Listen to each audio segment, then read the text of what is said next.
Hello, welcome. I'm Megan Smith from New Business Development, and I have the pleasure of introducing Professor Judith Dummeth, who is here from MIT today. Judith's work is fabulous. Every time I get to go to the Media Lab and see something new that she's done, I have yet another vantage point into how social media or communications media work. Today, she's going to talk, as you see, about signals, truth, and design, and everybody got the email, so I'm not going to go into detail there. She runs the Sociable Media Research Group, and they work a lot on the social side of computing, graphic design, urban studies, cognitive science, all these things pulled together into a lot of interface work that they do for online communities and virtual identities. She's known for tremendous social visualization and interface design. I see some UI folks here, so I'm very happy you guys are here to see some of the amazing work that she's done. And you guys have a copy of her bio, so I won't read from it. But she's I'm just so happy she was in town, and I asked her to come and talk to us. And I think there's a lot we can gain at Google always by looking at sort of how things are really working and taking another point of view. And she's done a tremendous job throughout her research in doing that. Thank you, Megan. So just as a start, not to contradict that, I do a tremendous amount, as Megan said, of visualization work, interface design. This talk is going to be kind of light on the design work, though I guess you can all vote and you can say, stop this, we'll just talk about design instead. What I wanted to talk about today was some more underlying theory about thinking about social interaction online and how people communicate, and some of the ways of thinking that inform the sort of work that we do. I'll put in a little bit of some of our interface design work maybe at the end, but this is more of a talk about new ways of thinking about how people communicate and why particular designs are interesting. And what I'd like to start with is introducing this notion of signaling. Signaling is a theory that comes from the world of biology. The first person to really look at this was an Israeli biologist named Amos Zahavi. And he was interested in some of the natural phenomena, such as you look at, there's moose that have these tremendous horns and like these big antlers. And these antlers are very metabolically costly. Or you look at some bizarre behaviors in nature. It turns out that some kinds of gazelles, when they see an enemy, instead of running away as fast as they can, which would seem like the sensible thing to do if you're one of the fastest creatures on Earth, instead what they do is they jump up and down in place, which seems kind of a peculiar thing to do.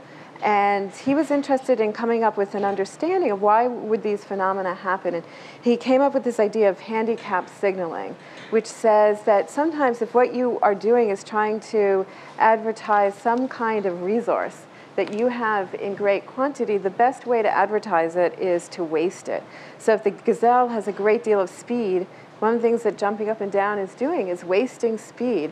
It's a way of saying, I am so fast, I can just sit here and jump up and down, use up my energy, use up this time, and you can go and chase someone else. And it turns out that predators do not chase the gazelles that do this, because they know that the all-out rate, that once they start to take off after them, it will be a fast, all-out, energy-losing race that they're likely to lose. And so many of these things have turned out to be honest signals, that by wasting particular resources is a way of honestly displaying them. Now, when we look at a lot of ways of self-presentation on the net today, honesty is not really the first thing that comes to mind. It's always been a big issue, for instance, in dating sites, where it's just as easy for me to say, I am who I am.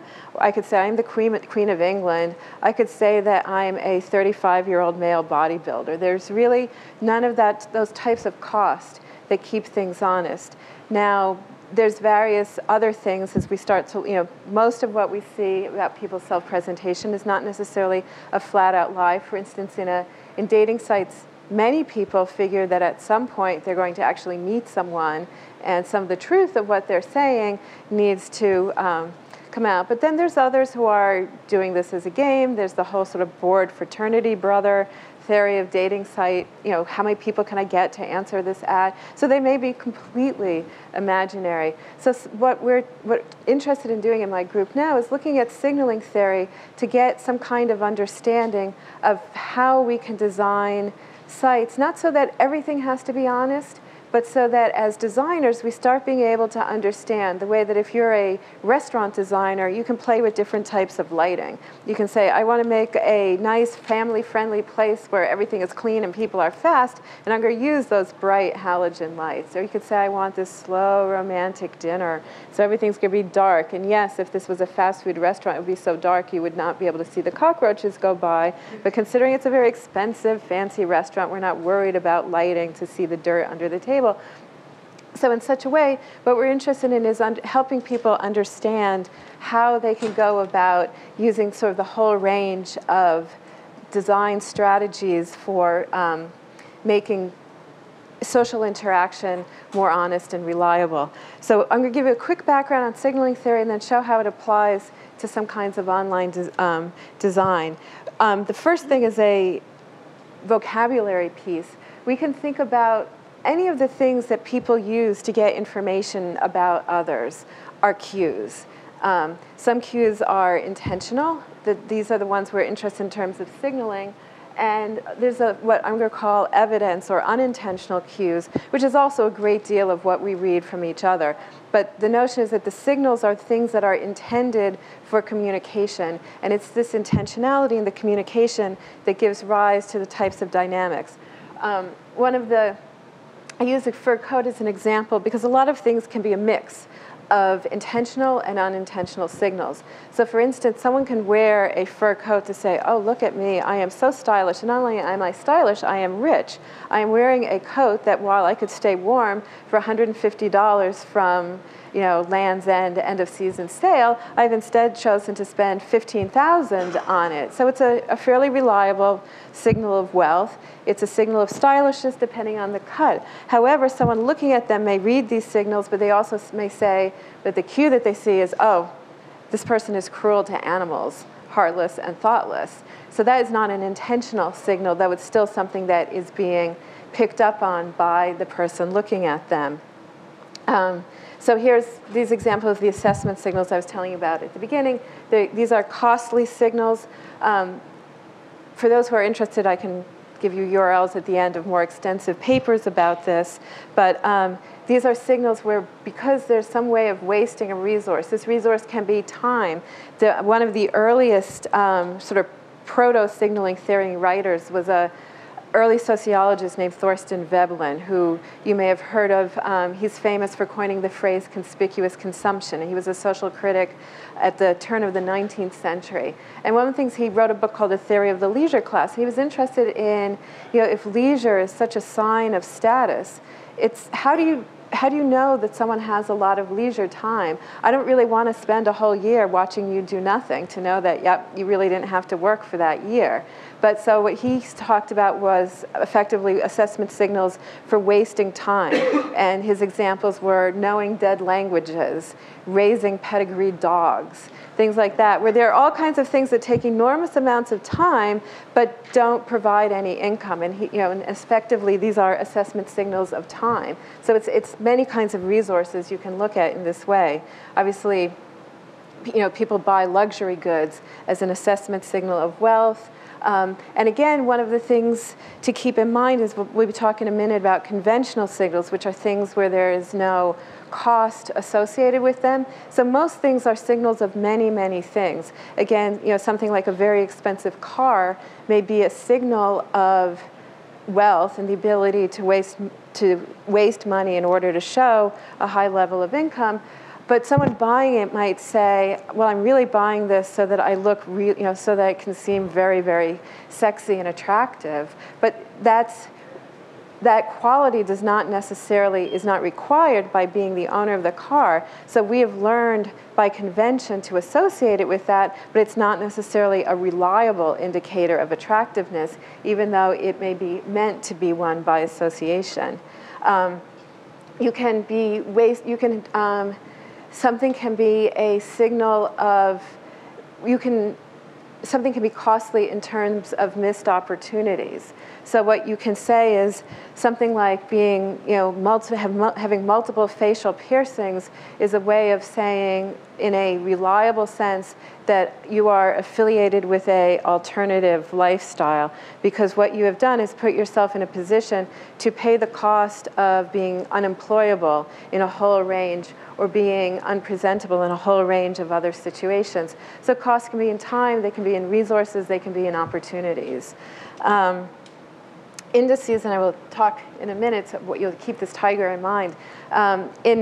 Indices are another type of signal that's very reliable because it's impossible to fake. It requires some kind of natural ability or native ability that you simply have to have that ability in order to show the signal. The tiger is used, there's a book called Animal Signals by a British biologist named John Maynard Smith, and he used the tiger as his example of index signals, because it turns out that it's a way of signaling size. It turns out, like, if you're a really big tiger and you scratch really high up on the tree. If you're a little tiny tiger, your scratches are just not that high. So the height of the scratches on a tree is a reliable territory marker of height among tigers.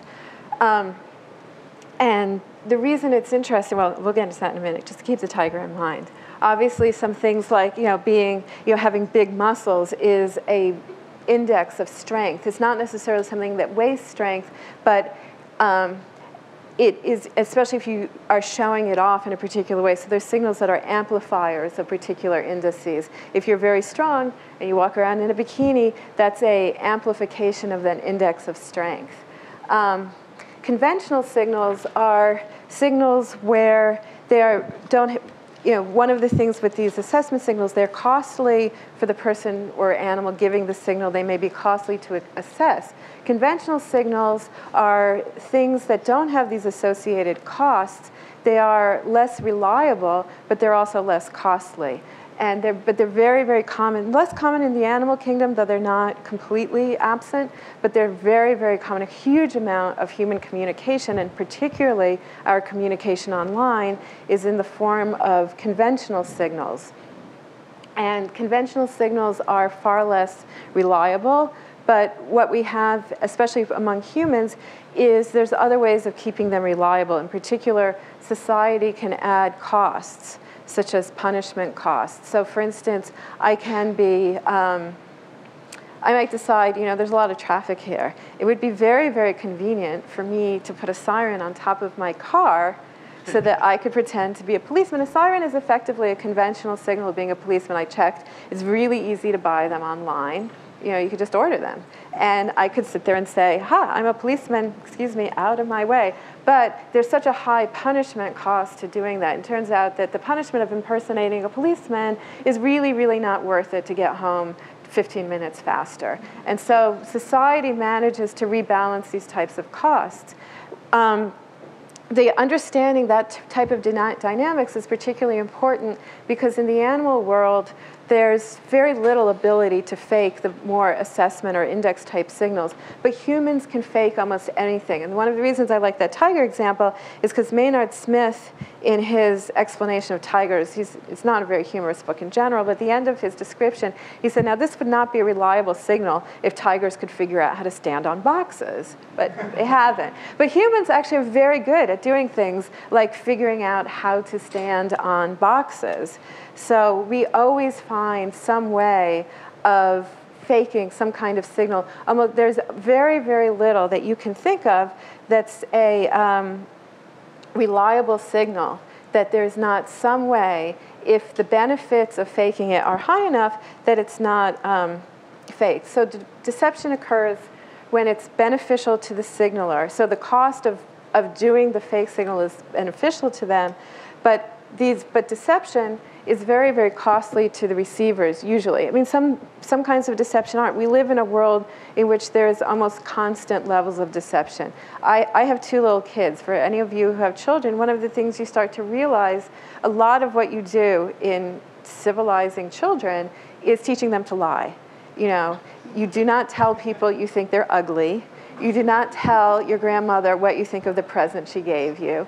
Yeah, there's just an awful lot of things you don't want to tell the truth about. Children are not very deceptive. We spend a great deal of time teaching them how to lie, when to lie, what are the right kinds of lies, how to ignore other people's obvious lies, and things like that. So, but in the cases where it's very, for the receiver, when they have deemed it to be in some way costly, there needs to be some way of changing that. And also deception is very costly to honest signalers, because what it does is it makes the reliability of their signal as a whole decrease. So when the cost to the receivers is too high, they'll cease listening to the signal. If you know, for instance, when people first got online, most people assumed that when someone said, I'm a 26-year-old buxom woman who is just looking to spend an evening of love with you, that this was amazing, but it was great, and they were really psyched.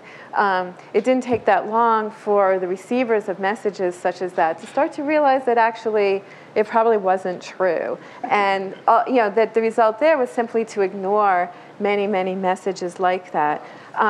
Another possible, as we said, another possible thing is if society as a whole decides that this is costly, to increase the cost by adding societal punishments.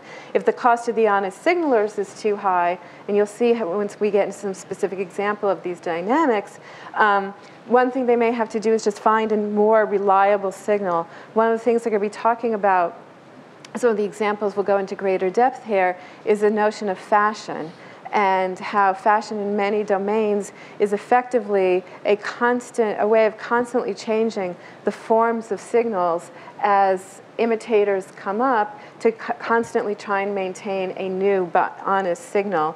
The other possibility is that everybody starts to become deceptive. I think one of the things that's really interesting in our society is, as an example, is all the things that in previous generations, such as having crow's feet, the age marks as honest as cues of age, have now turned into signals that as the technology has changed and things like plastic surgery and all kinds of youth-enhancing formulas become much more ubiquitous, many things that had previously only been cues start to become these signals of how much time, energy, and pain are you willing to dedicate to looking youthful. So anyway, one of the things that we can do with signaling is start to explain seemingly irrational behaviors. I think an example that's very interesting, going back to sort of the beauty version, is sun tanning. I mean, sun tanning is a extremely common, almost ubiquitous human behavior. Yet historically, it's had a very, very different meaning. When you, do you have a question? Or it looked like there was some confusion. It's a beach scene. But one of the things that's very interesting about sun tanning is that tanning is a signal of social position very much related to leisure. And it's one of these sort of basic stories of how cultural mores change, is that at a time when if you were wealthy, you were able to stay out of the sun, when many of the people who were poor and labored in the fields were out getting tan and brown, having a tan was not considered any kind of status signal. As increasing amounts of low-status labor started to move into factories, slowly the cultural perception of the meaning of tan skin changed, and most of the social histories of this say that it was Coco Chanel who made it very explicit, sometime I think in the 1940s, that tanning was was now the high status symbol, because many people that in order to have a tan, particularly tan in the winter, meant that you had to have the leisure to go to a sunny location, and so the whole social meaning of it changed. But it's also a very interesting phenomenon as time went on, this is a poster from the 60s, it became something that was very, very popular. People spend a lot of time lying in the sun, trying to get a tan, saying, okay, I have like 4 more hours on this side, I have to turn on this side, spend a few more hours this way. And then you'd have this mark that said, I've had the leisure to do this, I have the time, if it's winter especially, I've had the opportunity to go someplace sunny. And then around, between 1980s, 1990s, some very interesting things came up. So first of all, what we see is that, we're human, and so we figured out that way of standing on a box. It turns out there's boxes to stand on in order to get a tan. And cosmetics industry spent untold amounts of money both figuring out how to make fake tans that you could slather on, the development of a huge industry in sun tanning equipment so that you could spend your entire week slaving away in the office, and then go home, spend an hour a day at the tanning booth down the street, and come out at least looking, though it had not actually been any kind of reality, like you too had this wonderful leisurely life. But what's also very interesting about it as I said was an irrational behavior that's interesting is that when people talk about tanning, when people have been interviewed, what you like about it is that it makes you look healthy. It makes you look like you've been outdoors. And at the same time that it's become increasingly associated with notions of health, many medical reports have come out saying this is an extremely unhealthy thing to do. This is going to kill you. If you go tan, you're going to get sun cancer. Also, it's associated a lot with people feeling like they look young, that they feel healthy. It's going to make your skin wrinkled. So one of the questions that you can look at through signaling this way, and it's one of these things, there's a lot of academic papers looking at how can we get people to stop tanning. There's all kinds of warning ads. And I think if you look at it as a signal, you can look at it from a very different perspective that's very interesting. Because if you say, well, actually, maybe as a signal, there's something about wanting to signal now, being young and youthful and healthy, that the idea that this is so unhealthy is actually beneficial for the signal, not for the person necessarily, because it now becomes, in addition to everything else, it becomes a way of saying, I am so confident of my youthfulness and my imperviousness to melanoma and all kinds of diseases that happen to other people that I can go out and defy all of these odds and lie in the sand, in the sun, or in the tanning bed, and come out and look great. And it's in some ways because there are increased numbers of warning that it then strengthens this behavior as a way of showing that you have this enormous excess of the resource of health. And so as a way of looking at things, it's a very, very interesting way of trying to analyze this because, for instance, if you look at all kinds of prevention programs, whether it's trying to get people from sun tanning to I've been working somewhat with someone who's been trying to do a lot of safer sex work among teenagers, that realizing that there are often the desire to do something dangerous because of its riskiness, not in spite of it, and looking at how that functions as what the communicative function of doing that is really, really important in trying to understand how to devise better campaigns for influencing behavior. The example I'd like to go into in a little more depth here, because I think it's of a particular interest in the context of Google, is this notion of fashion. And by fashion, I don't mean just clothing, but there's fashion in all kinds of things.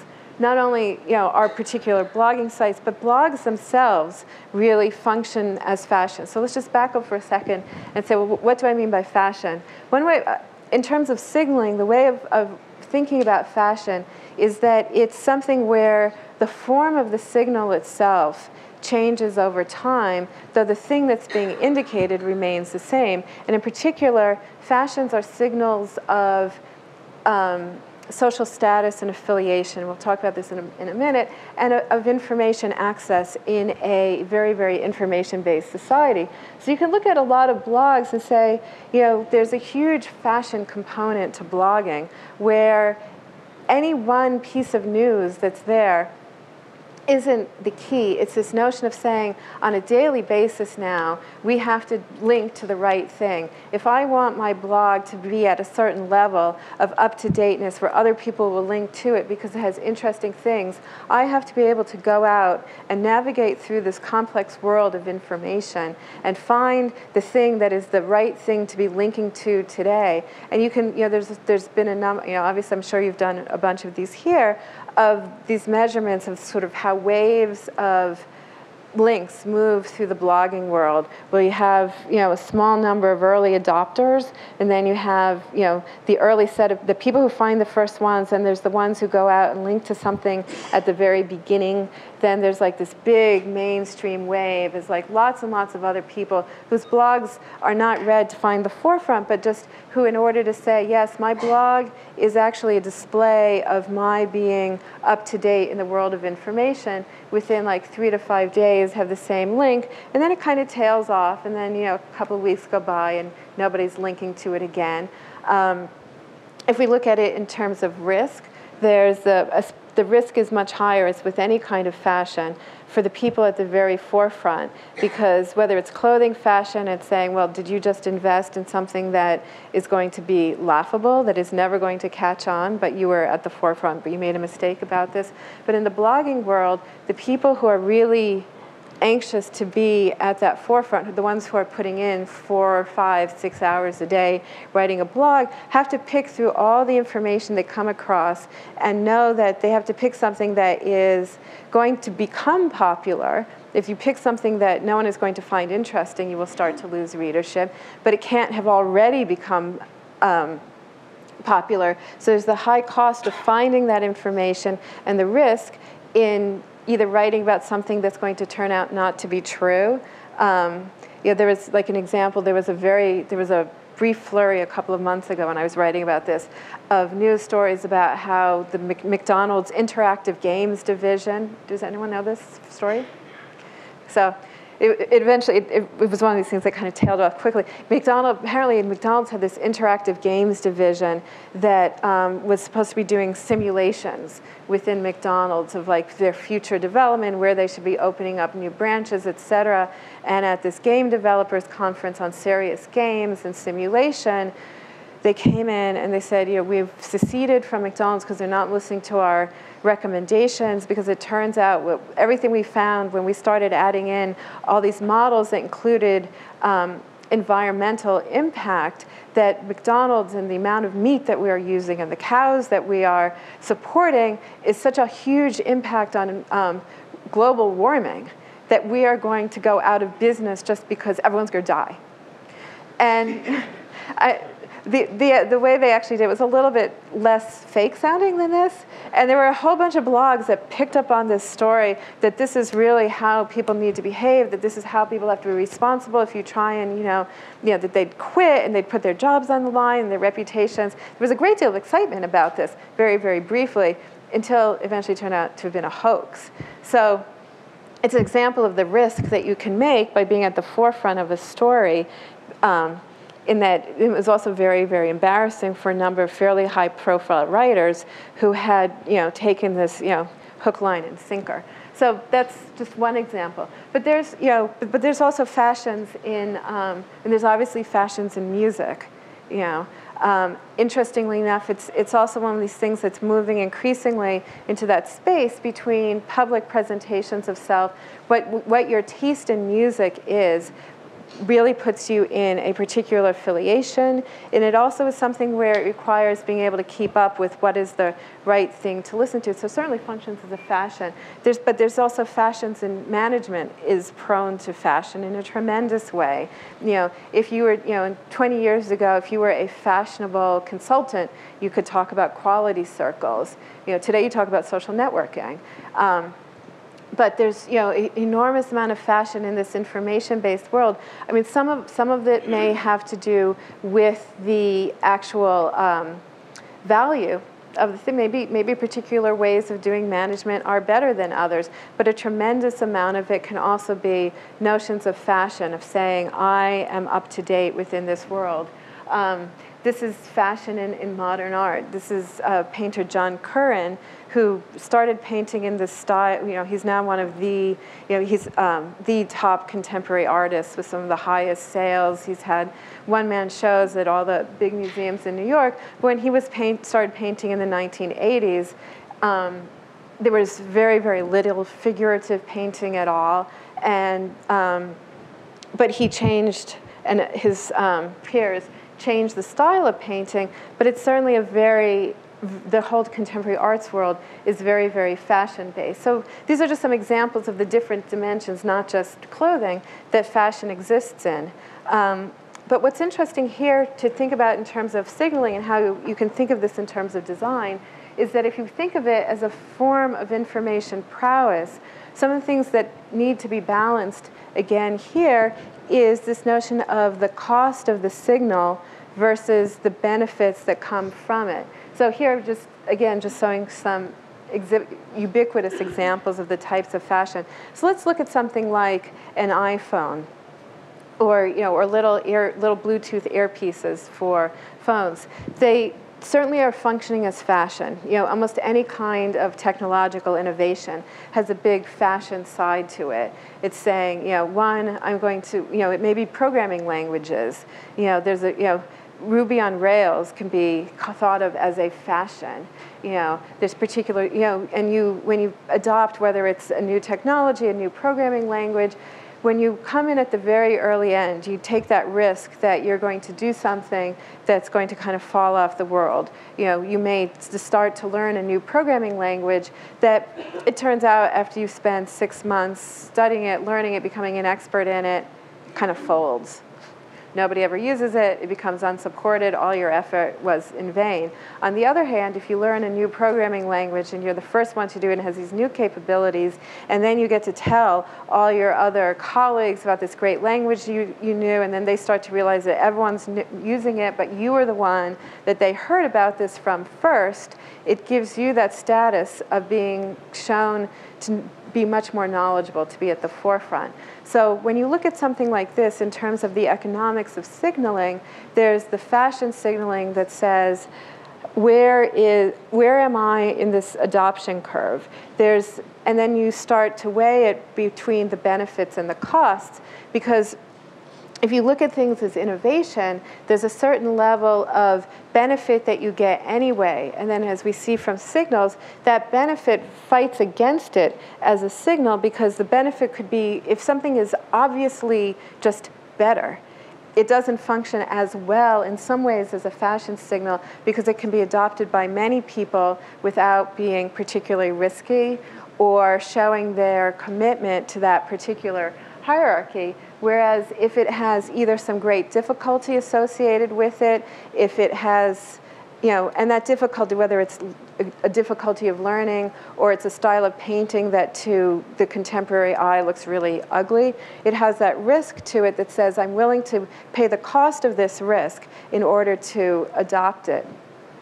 And then what's interesting, I think what's also particularly useful about thinking about it today is understanding the dynamics within fashion, both as the signal and how the benefits and costs that are associated with innovation adoption play off it in terms of a signal. Because a very interesting thing that we're seeing now is it's important in two things. One is that it's accelerating at a fantastic rate. Most accounts of fashion as a cultural phenomenon put it at around the 15th century. 15th and 16th century is really the beginning of fashion, certainly in clothing, but in many other things. So remember, when we talk back on like when someone is copying a signal, if you look at costume, for instance, in medieval Europe, for one, people's clothing did not change from generation to generation. The things your parents were wearing around the time you were born were probably the things you would wear throughout your life. There were differences in costume based on class, but for various reasons between simply very, very limited notions of social mobility plus sumptuary laws that forbade copying things, people did not say, oh, I'm going to achieve social mobility by imitating the appearance and actions of those in a social position I would like to have. It was completely unheard of. As our society became more mobile, I'm not going to give a big general history of Western civilization course, but one way of understanding the role of fashion is that as society became more mobile and the possibility of trying to change social class through a number of reasons, some of which changes of wealth, but also through imitations of particular kinds of behavior, was really the birth of fashion.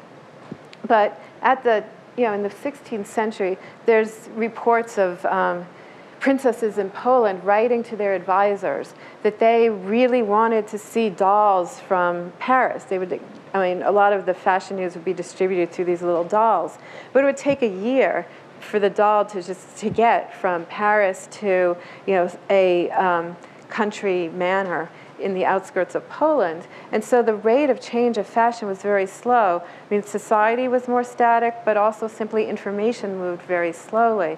We're now living in an era where information moves across the globe instantly. And one of the things that's very interesting is whether you're looking at it in terms of clothing, of music, of what kinds of information, whether it's from blogs or news feeds, that you need to be able to keep up with on a daily basis in order to maintain a level of sort of general knowledge that's considered, that's expected, has rapidly accelerated. And so understanding how people are using these different ways of both accessing information, but how information itself is becoming a way of self-presentation and of identity, I think, is very, very important. And I think that's one of the pieces that's particularly relevant to the type of work that a lot of you, I think, are doing here, is understanding different ways of understanding what it is that people want to do with all this information they're getting. We're developing huge numbers of technology that say, here's a news feed, here's a visualization, here's a whole new way of getting at this stuff. But this is about looking at why are people trying to, why do you look at things like MySpace pages that have news feeds and blog feeds and everything, and how are people using information as a way of positioning themselves in increasingly both mobile and information-based world? I'm going to talk about one example of a piece that we developed in response to this, and then I'm going to open this for questions. This is a piece called, I'm going to talk about two things, about a piece called Urban Hermes. And what we were interested in here was finding ways to take the fast fashion of the online world into the physical spaces.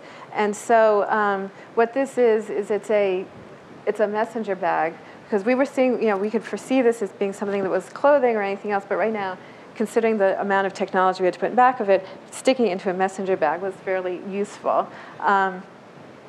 But it's a display that would have a picture on it that you could change, but it works on Bluetooth.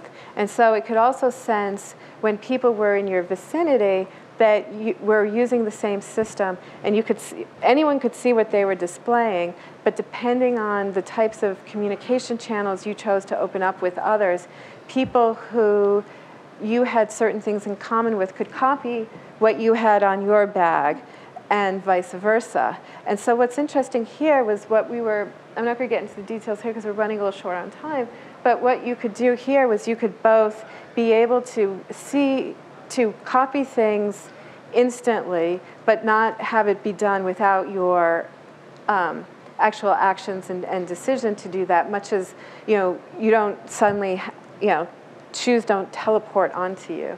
But also you'd be able to see the provenance of things. So an image that you picked up from somebody else because you happened to be in the same club with them, you could also track it as it had moved throughout society, but it was all based on face-to-face encounters in tracking how these things moved. So it's really about taking the speed of the internet fashion and bringing it into physical spaces. And I can send you anyone who's interested, I can show papers on that. then I want to just leave with one sort of completely different thought on the notion of signaling, is the question, are you human? And this is, I think, finally one of the most interesting questions that people are going to be dealing with on a daily basis. And again, it's very interesting as a signaling question.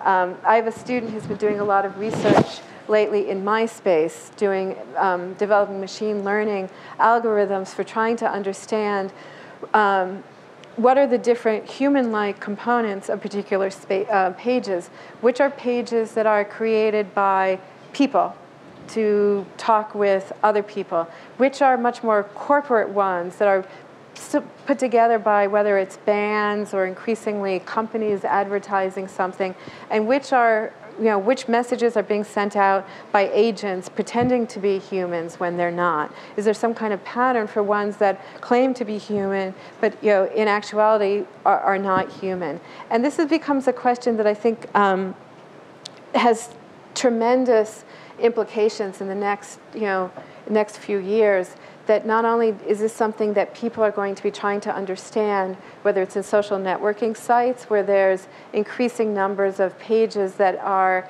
in actuality corporate entities or jokes or something else, but are saying that they are human, to chat spaces, all kinds of discussions where there may be participants that are not in fact human, but also on things where we have to ask underneath some of the interesting questions about actually when is it that we care. There's in Japan especially increasing numbers of robotics projects saying here we can build a robotic animal that will be a companion for the elderly and the lonely. And so what? That it doesn't really have any feelings. It can act so well that it has feelings, it can make you feel better. And so the signaling questions that we've been talking about here, when put into trying to question what does it mean to be able to signal you're human, start to address some of these issues. Anyway, thank you, and I'd like to welcome any questions. So your Hermes project, essentially it seems like you're trying to change your signal because you can't manifest your signals by wearing specific clothing, but when you project something on your screen, some of your interests, and you have people coming by looking at your screen saying, with similar interests, you project a different personality essentially. You can be a shy person with your clothing, but then you can display your interest on a little screen on your bag and make other people to contact you based on that. So you project you change the signal in this way, right? It really is much more in the sort of tradition of the fashion, because part of it is you can see if someone had started, like where in a whole trajectory were they. So once you say, I'm interested in something, you adopt it from someone, what you're able to see is, were they the first or the second? Are you at the very beginning of this, or are you the 500th person to take it? So it tends to be more function within this realm of, and then you also get to see how far off it spreads. So it's much more a signal of position within a hierarchy of adoption than about, so part of it is,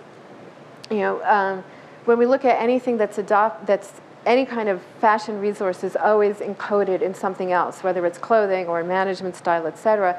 So the content of it has that information that says, if it's a picture of Hello Kitty, do you judge that this is something you want to be adopting because of your general aesthetics and knowledge and other things? So it's using that content to give you a cue about where you will end up there. Yeah, so the fashion statement is just kind of scratching the surface, but then it causes people to communicate more in the real life because they're already used to assume different personalities in the online world, right? But they kind of tend to be very shy around other people. But now you can project kind of your interest on your little screen and have more communication with people with similar interests. Yeah, I didn't get into that particular issue here, but a tremendous number of the projects that we do that are, in our work as a whole, are about trying to find ways to break down a lot of the barriers between people's communication in face-to-face spaces. That there's obviously that it's very, very open when you're at a distance from others, but how can we use these kind of hybrid spaces to break down the barriers? Yes? Have you examined the adoption rates of new products or fashions when the signals are not necessarily all right? So maybe there's a signal that has a high cost in one area, so maybe it takes time to learn it, or to go out and learn a new product that you bought, but the actual cost in monetary terms is low. So instead of Apple introducing an iPhone at $500, signaling not only that it's costly to learn this new system, but also costly in monetary terms, but they introduce it at $200. How does that affect adoption rates? Yeah, I mean, there's a lot of research in that area. There's a book called The Diffusion of Innovations by Everett Rogers, who did a lot of work on innovation research.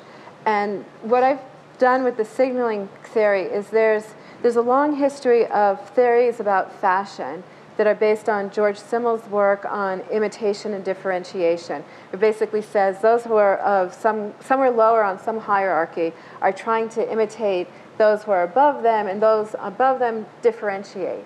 The innovation research looks at what turned out to be similar phenomenon, but comes up with a very different model, which is that people want to be in different places in some kind of adoption. And he has this notion of the early adopters and later ones, and people want to be in these particular spaces. And one of the contributions of looking at it as a signal is it's a way that you can take both of these models into and unite them to show that the costs and benefits of the innovation can function as the costs that ensure the reliability of the signal in terms of social signaling, because the innovation work tends to really ignore how much people do things for social status. He has one little footnote saying, oops, I should talk about this because we really don't, but in our interviews, people always deny that they're doing things for status. Very, very few people, no matter how trendy the thing they have just gone out and done or said or bought, says, yes, I was doing that to look like I'm even more high status than I am. They will always come up with some reason why it was practical or useful or a tremendous sale. But they will almost never admit it. So if your research is all on looking at why people did that, but the price point things is fairly common in marketing and research. And here it's more about trying to find a unified way of bringing in the social signaling aspect that I believe is a tremendous driving force that is much often ignored in most of the marketing world. So, yes? I was wondering if you could comment a bit on the disruptiveness of computers in this environment, because a lot of your examples sort of come from evolutionary biology, where you have the peacock's tail or the butterfly that mimics something that tastes bad. And that's a very slow-moving process, kind of like fashion in the 15th century. But now, instead of going out on the quad and saying, hey, can I borrow a quarter from everybody I meet, I can harvest 1 million emails and send them out. And the orders of magnitude of change is really dramatic. And I must think that has an effect. Yeah, well, I think it has a tremendous effect, and it's in some ways sort of the point of what I'm saying, is that we are living in an era where the rate of change of meaning is so rapid that it becomes a tremendous cost in and itself, that that time and attention and the ability to process information has become an enormous resource that people need to be displaying that's that notion of information prowess. So if you forget about evolutionary time, which is extremely slow, but if you lived 700 or 800 years ago, there certainly was a lot of information you might need to deal with in your daily life, but it changed very, very slowly. So that ability to harvest new information wasn't something that was a tremendous cutoff in terms of resources, but for contemporary people, the ability to both show your ability to find the right information in a vast overload of information, how you display that prowess of doing it. You know, I didn't get into some of the more complexities of the models that I've been developing here, because one of the things that's very interesting about thinking about how people display their ability, their prowess with information, is that unlike other resources where you can waste them and then they're gone, information spreads. It's not something that's transferred from one to another. You cannot throw it away. The fact that I have told you something doesn't mean that I don't know it anymore, as opposed to if I give it to somebody. And so, so I think a lot of this is in the work of trying to understand what are the dynamics of information as a resource as it moves faster and faster. Any other questions? Yes? So, I was wondering about your slide where you talked about the acceleration in fashion.